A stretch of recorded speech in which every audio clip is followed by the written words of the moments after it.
Hi, in this tutorial I'm going to show you how to calculate percentage in Google Sheets. So for example, we have here three columns. First one is name, second is value 1, and third is value 2. If we want to calculate percentage of these values, we need to click double time on the cell where we want to insert the result. So we type here equal sign, we select value number 2, then we type slash, and we need to select this one cell. Now I press enter, and after that I click on this one cell one more time and I select this one format.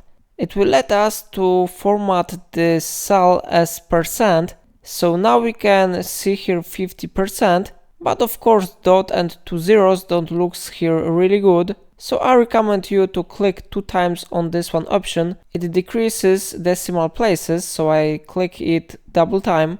And after that I press and hold this blue dot and I move it to the downside, maybe somewhere here.